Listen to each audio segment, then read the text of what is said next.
जय हिंद दोस्तों। आज मैं सुबह 5 बजे उठ गया और मेरा 75 डे हार्ट्स का पहला दिन है। तो मैं उठा और सुबह ग्राउंड गया। ग्राउंड जाने के बाद मैंने 5 राउंड किया रनिंग। फिर मैंने 200 रॉप्स मारे, 50 पुशअप्स मारे और मैंने स्क्वाट्स भी 50 किए। तो आज सुबह का दिन बहुत अच्छा रहा मेरा। तो मैंने वापस आके 10 पेजेस पढ़े।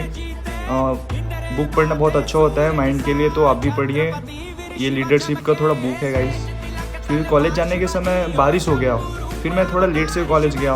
फिर शाम के समय भी वर्कआउट करना होता है, तो शाम को मैंने वर्कआउट किया। थोड़ा खाना बन गया था, लेकिन खाने से पहले करना होता है ना, तो थोड़ा लेट भी हो गया खाने के लिए। तो मैंने अच्छे से वर्कआउट किया। हरीश भी अभी पीछे पढ़ाई कर रहे थे। फिर अचानक से लाइट भी चला गया। तो आज रुकना ही नहीं है, करना है, पूरा करना है। 75 डे हार्ट्स पूरा करना है, मतलब करना है। तो कंप्लीट किया। जय हिंद।